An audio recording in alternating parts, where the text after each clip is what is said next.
Hello friends, તમારું સ્વાગત છે મારા આજના મિની બ્લોગમાં। આજે આપણે બનાવીશું સાઉથ ઇન્ડિયનનો ટેસ્ટનો ઢોસાનો અને ઇડલી સાથે ખવાતો સાંભર। તેના માટે આપણે સૌ પ્રથમ એક કુકરમાં 3 થી 4 વાટી જેટલી તુવેર દાળ લઈશું। ત્યારબાદ આપણે આ તુવેર દાળને સરખી રીતે ધોઈ લઈશું।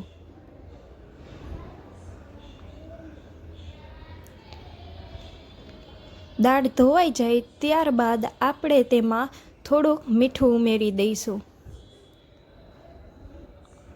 અને તેમાં 2 થી 2.5 ગ્લાસ જેટલું પાણી ઉમેરીને આપણે કુકરનું ઢાંકણું બંધ કરીને દાળને સરખી રીતે બફાઈ જાય ત્યાં સુધી બાફી લઈશું।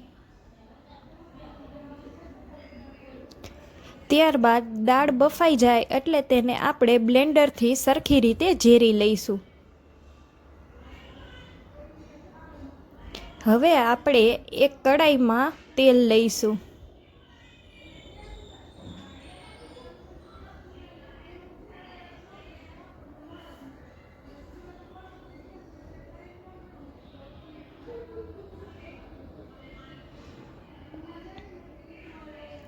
તેલ સરખી રીતે ગરમ થઈ જાય ત્યારબાદ તેમાં આપણે 1 ચમચી જેટલી રાઈ, 1 ચમચી જેટલું જીરું, 1 ચમચી જેટલી હિંગ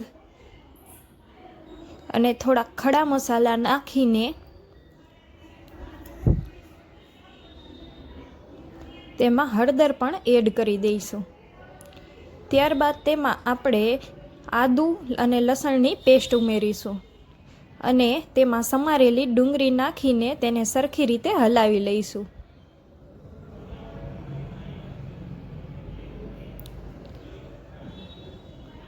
ડુંગળી થોડીક સતળાઈ જાય ત્યારબાદ તેમાં આપણે સમારેલા મરચાં અને નાના નાના સમારેલા ટમેટાં પણ એડ કરી દઈશું। ત્યારબાદ તેમાં થોડુંક મીઠું નાખીને આપણે તેને સરખી રીતે મિક્સ કરી લઈશું। મીઠું એટલા માટે નાખવામાં આવે છે જેનાથી આપણું શાક સરખી રીતે ચડી જાય। સાંભરમાં આપણે તમે તમારા મનગમતા શાક પણ ઉમેરી શકો છો।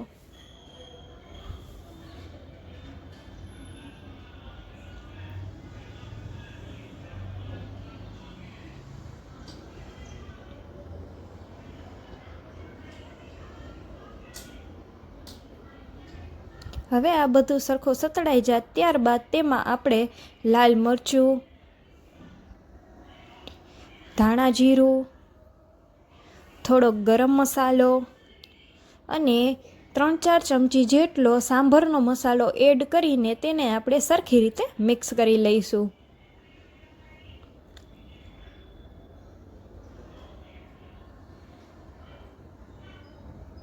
સાંભરનો મસાલો ઘરે બનાવેલો છે જે તમને સાઉથ ઇન્ડિયનનો ઓથેન્ટિક ટેસ્ટ આપશે।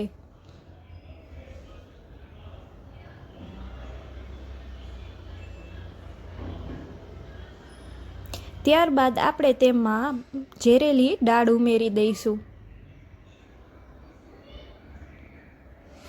હવે આ દાળને આપણે સરખી રીતે મિક્સ કરીને તેને થોડીક વાર ઉકળવા માટે રાખી દઈશું।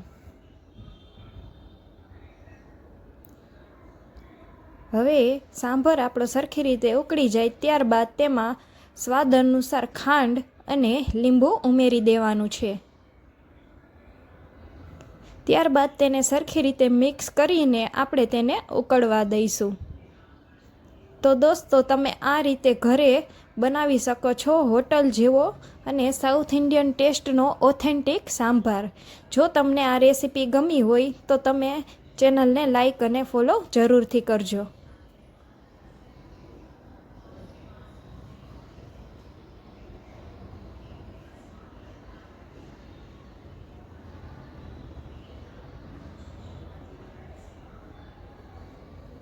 Thank you friends.